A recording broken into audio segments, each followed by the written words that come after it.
Alô, rapaziada, 1h15 da tarde, estamos começando o nosso SBT Esporte, sempre junto com você.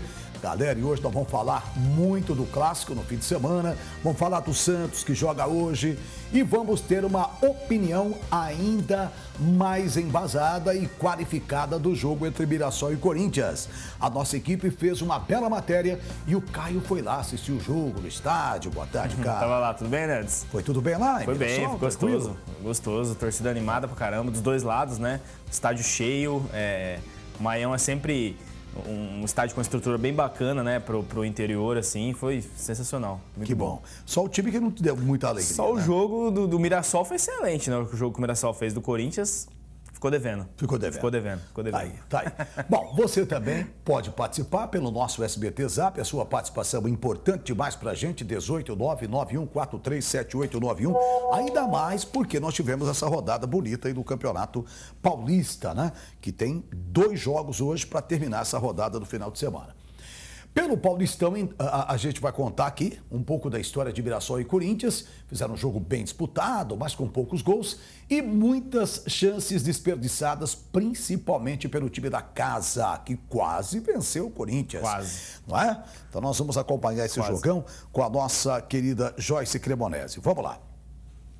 Os times entraram com festa das duas torcidas no José Maria de Campos Maia. O Corinthians embalado pela última vitória e o Mirassol buscando os 3 pontos em casa. No primeiro tempo, o Corinthians começou pressionando de um lado e o Mirassol do outro. Nessa jogada ensaiada, Neto Moura ficou livre, mas a bola passou rente à trave. Mas a invencibilidade do Timão em cima do Leão falou mais forte. E aos 11 minutos, Bozelli passou para Ramiro, que com um toque marcou. Corinthians 1, Mirassol 0.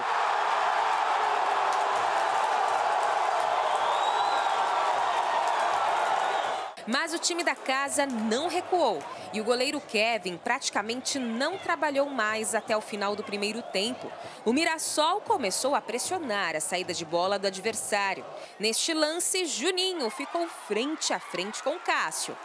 Fim do primeiro tempo, o Corinthians sofrendo para manter o resultado. Nos últimos 8 confrontos entre Mirassol e Corinthians, o time da capital sempre levou a melhor. Mas desta vez, o Leão rugiu mais forte. Barulho que desestabilizou o Corinthians, que no segundo tempo levou perigo somente com este lance. Mais um passe de Bozelli que confundiu a marcação. Depois, mais uma vez, só deu Mirassol. Luiz Otávio cabeceou sozinho. Minutos depois, Camilo perdeu um gol feito. E não parou por aí. O goleiro Cássio brilhou e ainda fez essa bela defesa em cima de Thiago Alves, que subiu sozinho. Mas aos 29 minutos de jogo, num cruzamento dentro da área, Camilo, de cabeça, deixou tudo igual.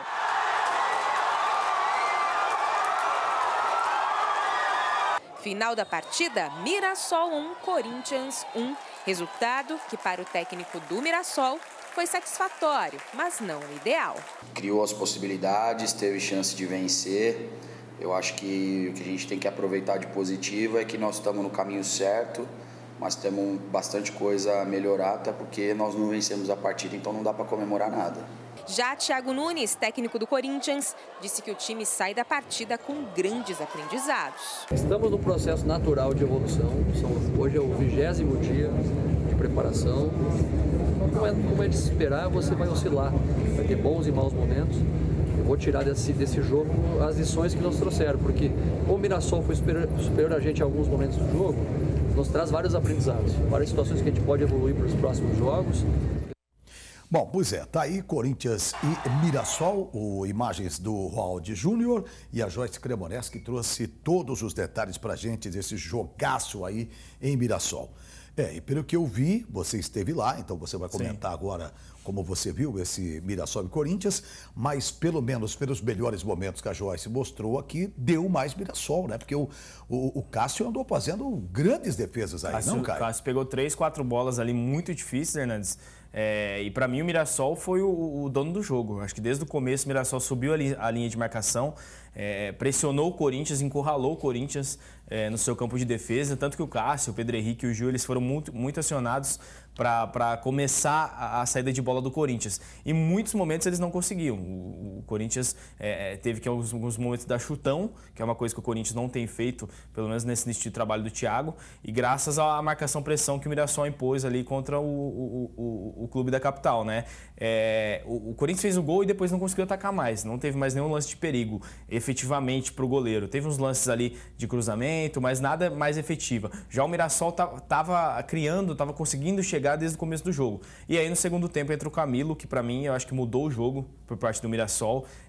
O camisa 20 do Mirassol, ele começou a armar o jogo, ele começou a jogar ali entre a área e o meio campo, começou a achar possibilidades, e aí o gol foi só uma consequência do que o Mirassol já estava fazendo, que era pressionar a zaga do Corinthians e criar a todo momento. Então acho que até o resultado é até positivo para o Corinthians, Fernando, se a gente for analisar, porque o Mirassol mereceu vencer o jogo. Eu acho que ali praticamente 70% do período dos 90 minutos, o Mirassol foi superior. Então, é interessante ver como o Mirassol está bem treinado, né? Como que é um time que se impõe e jogou de igual para igual ontem contra um time maior, né? Um time de capital. Acho que essa perspectiva que a gente tem agora do Mirassol é muito boa, e do lado do Corinthians eu acho que é um período de evolução. Ainda tem muita água para rolar, só o segundo jogo oficial, é normal a oscilação, mas é bom para o Corinthians ficar alerta e talvez fazer até umas modificações no time. O Thiago deve fazer isso ao longo do Paulistão, mas sem dúvida que foi um grande jogo do Mirassol. Eu acho que quem mais ganhou com isso foi o Mirassol, né? Que enfrentou um grande. Sim. Então, vai lá, jogou em casa, mas está sabendo que é contra o Corinthians, que não é fácil, né? Então, e jogou bem. Empatou o jogo e jogou bem. Jogou muito. Foi muito bem. Bom, o clássico da rodada, eu falo sempre que clássico de 0-0 não vira, mas aconteceu outra vez, né? Entre Palmeiras e São Paulo foi 0-0, o jogo foi em Araraquara, estava bem quente, mesmo assim tivemos um bom jogo. As duas equipes criaram, foram 17 finalizações de cada lado, 5 do São Paulo no gol contra 4 do Palmeiras. As duas equipes estão com 4 pontos, o Palmeiras é o terceiro colocado no grupo B e o São Paulo é o líder do grupo C. A gente vai acompanhar aí com você os melhores momentos e também comentar sobre esse jogo. Você vai ver que as duas equipes estavam bem e queriam buscar o resultado, só que não deu. Ficaram no 0-0, mas você vê, o São Paulo também teve um volume bom, né? No jogo. Foi um jogo interessante. Eu vi depois os melhores momentos, Fernandes, o que eu percebi. Eu percebi o São Paulo melhor no primeiro tempo, acho que conseguiu criar mais, chegar com mais perigo, e o Palmeiras melhor no segundo tempo. Não foi um jogo muito, apesar do 0-0, né, que a gente sempre fala que, claro que o gol é o que a gente sempre quer ver, mas apesar do 0-0 num clássico, o primeiro clássico do ano, eu acho que é normal o nervosismo até dos jogadores, eu achei pelos lances um bom jogo. O Ramírez me agradou do lado do Palmeiras, foi um cara que conseguiu criar, dar uma saída de bola de qualidade para o Palmeiras e mostra já que o Luxemburgo pode utilizá-lo. Felipe Melo de zagueiro mais uma vez jogou bem, acertou lançamentos, conseguiu sair muito bem, mostrou muita segurança na posição, e é uma coisa bem do Felipe mesmo, né? De ter essa segurança onde quer que ele jogue. E do lado do São Paulo, eu gostei, acho que o São Paulo criou de uma forma geral. O meio-campo, acho que o Daniel Alves fez uma partida interessante.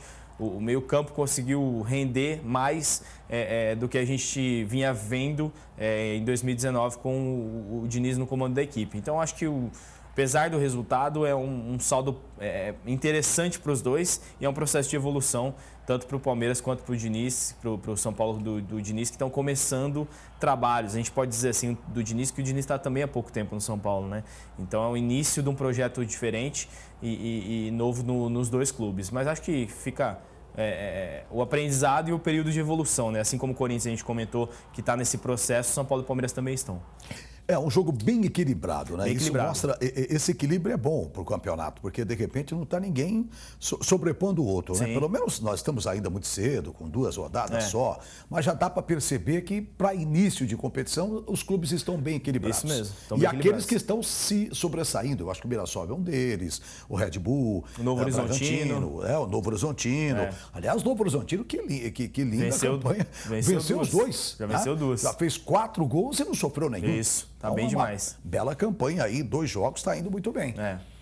O Peixe é o único dos grandes que vai jogar hoje. Então nós vamos acompanhar como deve vir para esse confronto contra o Guarani. O jogo vai ser o Brinco de Ouro da Princesa, às 8 da noite. Vamos lá, Rafael Rodrigues. O Santos se prepara para enfrentar o Guarani pela segunda rodada do Paulistão. Para este jogo, o treinador português Jesualdo Ferreira deve ter muitos problemas. O baixinho Soteldo ainda está no torneio pré-olímpico pela seleção venezuelana. Os zagueiros Lucas Veríssimo e Felipe Aguilar seguem em recuperação no departamento médico. E, como se não bastasse, o atacante Marinho é mais um que está fora. Foi constatada uma fratura no pé esquerdo do atleta e ele deve ficar de fora da equipe da Baixada entre 4 a 6 semanas. Com todos esses desfalques, o Peixe deve ir para o jogo com Everson, Pará, Luiz Felipe, Luan Pérez e Felipe Jonathan, Alisson, Diego Pituca e Carlos Sanches, Derlis Gonçalves, Arthur Gomes e Sacha. Pois é, o time do Santos está aí ainda na tela, deixa aqui para a gente conferir rapidinho. Olha, o Everson, então, ó, Luan Pérez, Luiz Felipe, Felipe Jonathan e Pará. Então você vê que não tem aí os dois, o Lucas Veríssimo, que é um grande desfalque e tal, complica um pouco. Aí o Alisson, Diogo Pituca e Carlos Sanches, eu acho que tá... Meio campo titular. Meio campo titular. E na frente só o Sacha, né? Porque o Derlis Gonçalves não tá bem, essa é a verdade. Tomara que eu queime a língua hoje, ele jogue muito, mas tá mal, tá mal. E o Arthur Gomes. O Arthur Gomes parece que caiu na graça do Jesualdo, que é a segunda vez que ele coloca o Arthur Gomes. Deve ter gostado dos treinamentos. No treinamento deve estar rendendo bem. Deve estar rendendo. Mas perdeu o Marinho e perdeu também o Soteldo, porque o Soteldo está servindo a seleção dele. Com isso, eu acho que o Santos vai ter o mesmo problema do ano passado, um elenco pequeno. E aí vai ficar complicado para repor peças, principalmente quando se tem essas dificuldades como o técnico está tendo agora. A gente já vê que já existe a dificuldade no início de temporada, né, Nantes? Então, se a gente for avaliar o Santos hoje como elenco, ainda precisa de peças, né?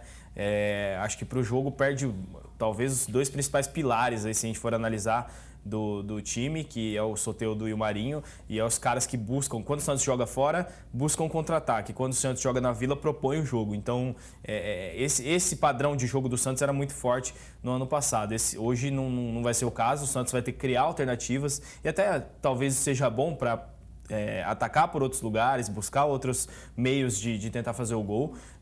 Talvez o Jesualdo precise também trabalhar isso, caso não tenha os dois principais atacantes, como é o caso de hoje. Então, mas ainda vejo o Santos como melhor time do que o Guarani. É interessante buscar os 3 pontos, porque o Santos está em terceiro no grupo, né?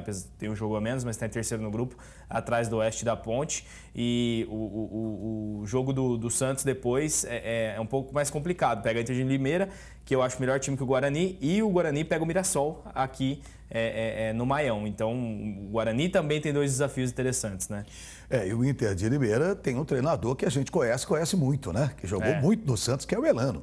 Então vamos ver como é que vai sair como treinador. Vai ser interessante ver o Elano enfrentando o Santos, né? Enfrentando o Santos, ele é o ídolo do Santos. Mas está começando a sua carreira como técnico.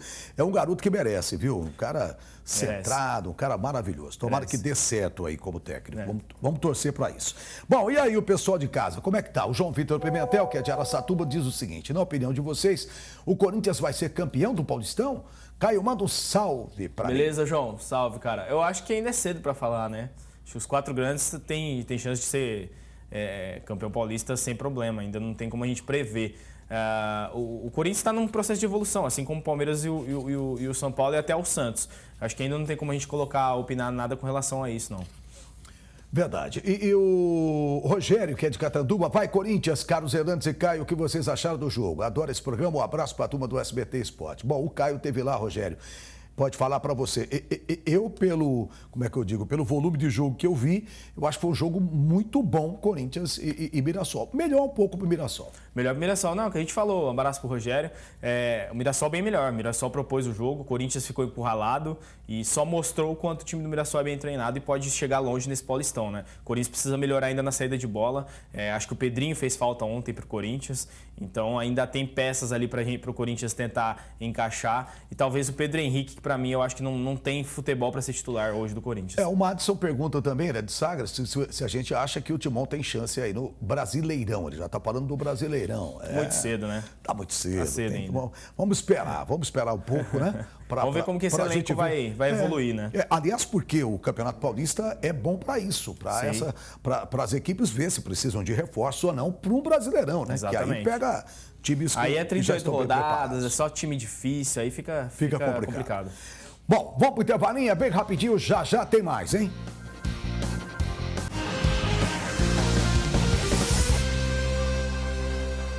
Rapaziada, já tem o programa do Jean Dornelas, Hora da Verdade.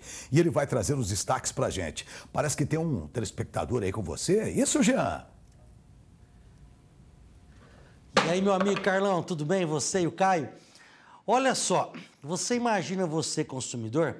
Antigamente, acho que hoje ainda existe, tem um chocolate que você abre ele e vem uma surpresa dentro. Então a molecada quer comprar aquele chocolate que você abre e vem uma surpresa. Faz parte do negócio, vem um brinquedinho. Né?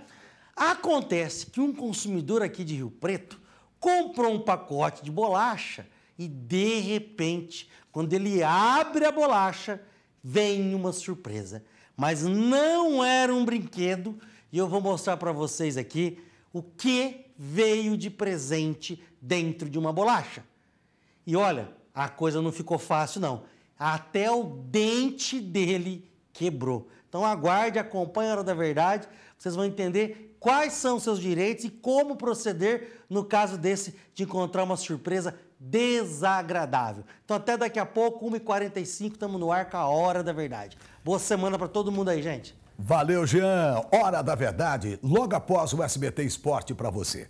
Bom, nós adoramos mostrar histórias legais aqui no SBT Esporte. Falando nisso, o Rafa foi bater um papo com um dos maiores atletas olímpicos do Brasil na abertura do circuito Sesc de vôlei de areia. Então vamos acompanhar essa matéria, muito legal. O verão chegou e nada como praticar esportes para manter a forma física e se divertir com a modalidade preferida. Pensando em tudo isso, dentro da programação do Sesc Verão, está presente mais uma etapa do circuito de vôlei de areia do Sesc de Birigui. O circuito de vôlei de areia do Sesc, ele funciona de forma gratuita numa série de cidades aqui da região, né? A gente tem em torno aí de umas 10 etapas, né? E o circuito vem desde lá dos anos 2000, né, já com o circuito de vôlei que o Sesc promovia em parceria. Isso é feito em parceria com as prefeituras, né? E a gente procura sempre fazer com que o esporte ele esteja aí no cotidiano das pessoas. E para contribuir com os atletas que vão disputar o campeonato, nada melhor do que trazer o maior campeão de toda a modalidade, que traz no currículo os títulos de campeão mundial e campeão olímpico. Um dos maiores atletas brasileiros de todos os tempos. A minha vida como atleta sempre foi pautada em escolhas. Sempre tinha que fazer muitas escolhas para chegar onde eu queria chegar, nos meus objetivos. E é isso que eu sempre comento com as pessoas. Olha, todo dia você está fazendo escolhas. Você escolhe o que você come, escolhe o que você quer fazer, se você quer só dormir, se você quer fazer uma atividade física. Então essas pequenas escolhas são determinantes para você chegar no sucesso em qualquer área da sua vida, seja profissional, na família, até no esporte. Então quando você faz escolhas positivas, sabendo onde você quer ir, fica mais fácil. E é isso que geralmente eu converso com as pessoas. Não é fácil ser campeão? Não é fácil ser um atleta? Não. Mas você tem que ter muitas escolhas para chegar até lá. O ex-jogador agora tem uma nova função. Ele é dirigente. Emanuel assumiu recentemente a Secretaria Nacional de Esporte de Alto Rendimento do Ministério da Cidadania. Também é o atual presidente da Comissão de Atletas do Vôlei de Praia, representante do Brasil na Comissão Internacional de Atletas e membro da Comissão de Atletas do Comitê Olímpico do Brasil. Essa foi a forma encontrada por ele para continuar contribuindo para a modalidade. Depois que eu encerrei minha carreira como atleta, eu assumi essa carreira, né, de gestor esportivo. Hoje eu estou no nível do secretário, eu sou secretário nacional de alto rendimento do governo federal. E a minha missão agora é chegar mais perto das pessoas que precisam de estar em contato com o esporte. Então ações como essa e ações que tem vários SESCs no Brasil todo facilitam o contato das pessoas com o esporte. Porque eu acredito que o esporte ele modifica a personalidade das pessoas, ajuda muito no desenvolvimento e em todas as idades. Não precisa ser jovem, não precisa ser mais velho. Todas as idades são tocadas pelo esporte. Então uma das missões é essa, usar a experiência que eu tenho como atleta, também agora essa parte de gestão esportiva e criar benefícios para as pessoas através do esporte. Em eventos como este, o atleta ajuda e muito com quem participa e principalmente com quem está iniciando a carreira. Emanuel deu uma clínica para a galera, respondeu diversas perguntas e, sem dúvida, inspirou. Você ganha experiência para a vida inteira, não só hoje, mas você ganha experiência para a vida inteira. Eu acredito que quem gosta mesmo de voleibol, quem gosta de assistir, se inspira bastante, né? Porque às vezes a vida de um jogador não é fácil. Às vezes a pessoa sai do nada e vira o maior campeão do mundo. É muito difícil isso acontecer. Isso acontece em conto de história, entendeu? Que todo mundo conhece. Mas, cara, pode inspirar muitas pessoas. Eu acho que isso inspira bastante, porque a gente vê que desde cedo a gente pode fazer as coisas, que a gente pode alcançar tudo aquilo que a gente deseja. Exemplos como esses são o que perseveram a mensagem que se deve transmitir, de que com muito suor e dedicação, você pode vencer no esporte ou na vida pessoal. Eu acho o seguinte, né, Caio? Ouvir o Emanuel sempre é bom, né? Porque ele fala, se expressa muito bem. Muito. Grande atleta, um cara que já deu muitas alegrias para o Brasil. Então, é um cara maravilhoso, sujeito muito bom. Eu acho que isso é importante. Para quem está ouvindo, veja esses... como é que eu digo? São atletas novos, né? Que estão começando. Então, sim, tudo isso eles ficam vislumbrados com o que o Emanuel tem para contar, né? Quando vê um atleta olímpico, né? Campeão olímpico, campeão mundial, tudo que vem dele você tem que aproveitar, que é conhecimento, né? E é legal esse trabalho, é o que ele falou, o esporte ele muda, Hernandes, a personalidade das pessoas, ele te traz, além da questão da saúde, disciplina, ele estimula várias coisas que você pode desenvolver praticando esporte, independente da idade, como o Manuel falou. E é legal ele entender que ele tem essa missão como referência, como ídolo do esporte, de atingir pessoas e tá buscando isso em vários cantos aí do Brasil, né? Acho que tá de parabéns, Emanuel, o pessoal do Sesc também. E o trabalho é esse trabalho com esporte não pode acabar, né? Você tem que ser cada vez mais estimulado e envolver cada vez mais jovens, crianças e adultos, enfim. O esporte é vida, a vida precisa de esporte, né? Então é muito legal a gente ver essas ações e também aqui na região isso acontecendo. Bom, e nós estamos falando de um atleta e até de do vôlei, né? Que ele foi do vôlei de areia, realmente um dos maiores atletas de todos os tempos. E também não podemos deixar, isso é a parte boa, uma parte feliz de ter o Emanuel falando para esses atletas. Agora, a gente não pode esquecer que, infelizmente, ontem, gente, que tristeza, né? O mundo do basquete perdeu um dos maiores jogadores da história do esporte. Olha, e as investigações sobre a morte do jogador americano Kobe Bryant, de 41 anos, continuam nos Estados Unidos. A queda do helicóptero em que ele estava pode ter sido causada por condições climáticas muito ruins. E além do Kobe, a filha do ex-jogador, a Gianna, de 13 anos, também acabou perdendo a vida, junto com mais 7 pessoas. Eles viajavam para uma partida de basquete da adolescente quando o helicóptero caiu. O terreno onde a aeronave caiu é bastante irregular e isso está prejudicando o trabalho dos peritos. Agora, que notícia triste, né? Nossa, num domingão como o de ontem, a gente ouviu uma notícia dessa, muita tristeza, né? Demais. 9 pessoas que perderam a vida e, entre elas, esse ídolo do basquete americano. Ídolo do basquete, ídolo do Los Angeles Lakers. 5 vezes campeão da NBA e 1 vez MVP, que é o melhor jogador da temporada. O Kobe Bryant é referência e está, para mim, entre os 5 melhores da história da NBA, com tranquilidade. Um dos maiores cestinhas da história da liga, até um dia antes, no fim de semana, né? O LeBron James, também, que é uma referência do basquete, ultrapassou o número de pontos que ele fez na Liga Americana e homenageou ele. Ele respondeu uma mensagem para o LeBron dando parabéns. E aí, no outro dia, acontece essa tragédia. Além dele, a filha de 13 anos, né? Muito nova. Muito triste. Assim, a gente ficou... Eu até... Estava em Mirassol vendo o jogo, agora que eu vi a notícia, fiquei bastante abalado. A gente que acompanha basquete, gosta de NBA, consome NBA, ficou muito triste. O Kobe era uma referência, tinha só 41 anos, então agora que ele estava começando a viver o pós-carreira, né? Tinha se aposentado recentemente, era um cara que tinha projetos sociais, que ajudava muita gente. Então, perder essas pessoas que realmente agregam, né, na sociedade, ajudam a compartilhar o que conquistaram, é sempre ruim e com o Kobe não é diferente, uma referência. Agora ficam as homenagens, né? O Kobe merece qualquer tipo de homenagem, a gente já viu várias de artistas. O Neymar ontem fez um gol no Campeonato Francês, homenageou o Kobe, era amigo do Kobe.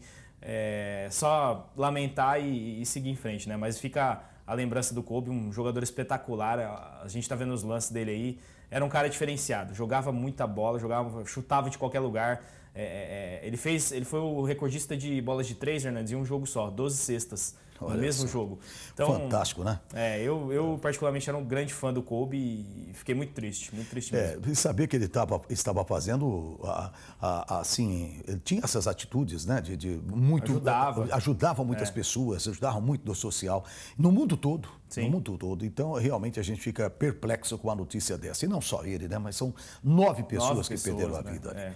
Muito bom, triste. E você sabe, final de semana também, eu tive essa notícia e quero até mostrar aqui, meu querido Antônio Libarino Bassan, que foi um cara maravilhoso, um grande jogador de futebol, depois foi um grande treinador de futebol de salão. Ele é de Adamantina, Adamantina sempre teve referência como futebol de salão. Sim. E em todas as etapas, quem era o técnico, esse sujeito que você está vendo aí, ó, esse grande sujeito, meu querido amigo. Jogamos juntos futebol de salão. E nós perdemos o Antônio Libarino Bassan, uma pessoa muito querida, muito conhecida, alto astral, cara fantástico. Então eu faço questão de deixar aqui as nossas condolências a todos os familiares do nosso querido Bassan. Olha, que esteja com Deus. Muito triste, né? Bom, mas vamos lá, a vida continua. Adão Moreira de Rio Preto. Por que os outros times, quando um time empata fora de casa, é um bom resultado e o Corinthians não? Olha a pergunta. Eu acho que o resultado foi... dá para dizer que não foi ruim para o Corinthians, mas devido às circunstâncias do jogo, o Mirassol jogou para ganhar. O Mirassol tinha mais... o Cássio fez 3, 4 defesas espetaculares. Então eu considero para o Corinthians o resultado saiu satisfeito. Ficou de bom tamanho, pelas circunstâncias do jogo. Se a gente olhar o jogo antes, Corinthians e Mirassol, Corinthians joga fora, o Corinthians é favorito, o Corinthians tem mais time. Mas o que aconteceu dentro do jogo ali, se você analisar, não seria nenhuma surpresa se o Mirassol vencesse. Por isso que eu acho que o empate para o Corinthians nessa circunstância foi bom. O Jefferson dos Santos é de Andradina. O São Paulo tem chances reais de ser campeão paulista? Abraço, galera. Abraço, Jefferson. Acho que tem. Tem, né? Sim. Tem. Os 4 grandes sempre vão chegar, é muito difícil um grande cair. Acho que o São Paulo é um desses, está em uma fase de transformação e pode chegar sim. O Jefferson, o retrato disso foi o jogo de ontem. Houve um jogo bem equilibrado, né? O Palmeiras, todo mundo fala do Palmeiras e tal, mas equilibrou. Exatamente. Equilibrou com o São Paulo. Clássico é clássico. Victor Yuri de Andradina. Olá, eu queria saber se a Ponte Preta pode dar trabalho para o Corinthians. Esse processo, nesse momento, como os times ainda estão se preparando, não tem uma formação definida, eu acho que qualquer jogo é perigoso, Hernandes. Acho que o Corinthians, se jogar em qualquer lugar, o Palmeiras também, o São Paulo também, pode empatar, pode perder. Eu acho que é normal nesse primeiro momento do Paulistão. Acho que a hora que chegar a fase do mata-mata, aí sim, você tem que ter um time mais robusto, um time mais preparado, um time mais pronto, com um esquema tático mais definido. Mas nesse momento, sempre vai acontecer. Eu acho que os times vão tropeçar nesse período. Daqui a pouco a gente vai ver o São Paulo tropeçando, o Santos tropeçando, o Palmeiras tropeçando. Então, acho que é normal esse período de oscilação. Tá crescendo o trabalho nos 4 grandes. Acho totalmente normal. Legal. E nós vamos ficando por aqui. Se você quiser rever o nosso programa, no tela2.com.br, na versão completa. Boa semana para toda a rapaziada, né, Caio? Valeu. Valeu, galera.